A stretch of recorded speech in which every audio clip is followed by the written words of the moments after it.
నియోజకవర్గంలో హబ్సీపూర్ గ్రామంలో BRS party sarpanch గారు మారు రాజేశ్వర్ రెడ్డి గారిని అక్రమంగా తనకు సంబంధం లేనటువంటి కేసులో ఇరికించి కక్షపూరితంగా ఇక్కడ స్థానిక కాంగ్రెస్ పార్టీ ఎమ్మెల్సీ గారు జీవన్ రెడ్డి గారు మరి అధికార బదిలీ జరిగినటువంటి వెనువెంటనే కక్షపూరితంగా కేసు పెట్టి వారిని అరెస్ట్ చేసి జైల్లో ఉంచడం జరిగింది.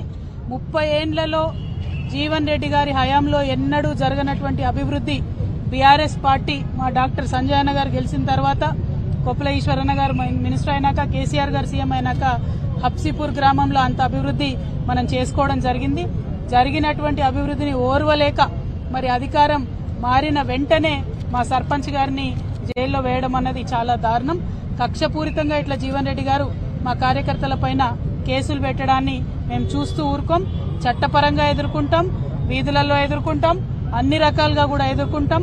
ప్రజలకు రాజకీయంగా మీరు చేస్తున్నటువంటి అంశాలన్నింటినీ కూడా ఎప్పటికప్పుడు వివరించి చెప్తామని కూడా ఈ సందర్భంగా తెలియజేస్తా ఉన్నాను.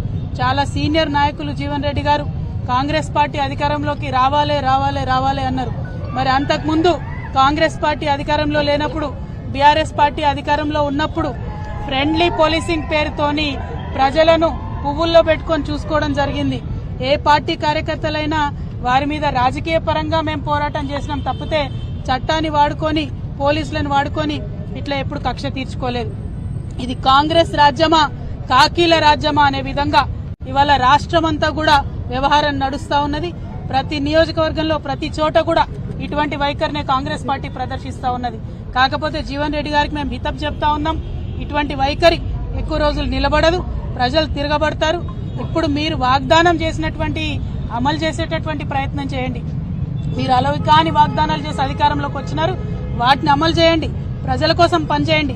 కానీ ఇతర పార్టీ నాయకులు, కార్యకర్తల మీద కక్షపూరితంగా వ్యవహారం చేస్తే ప్రజలే దాన్ని తిప్పికొడతారు.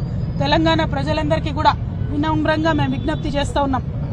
నిన్న కూడా మీరు చూసినారు, యూనివర్సిటీలో శాంతియుతంగా ధర్నా చేస్తున్నటువంటి ఆడపిల్లల్ని జుట్టుబట్టి లాగి మహిళా పోలీసులు మరి పడగొట్టినటువంటి పరిస్థితిని మీరు చూసినారు.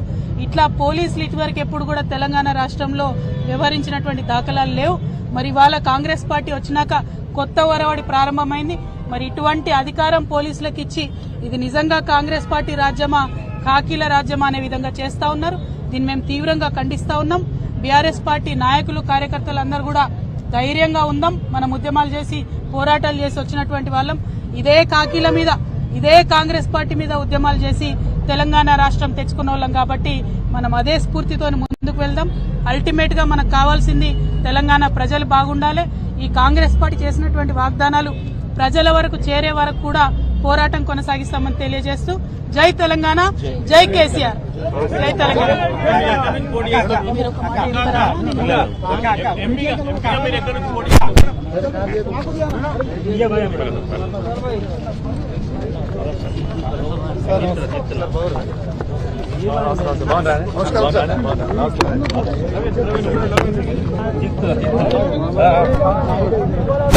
నమస్కారం.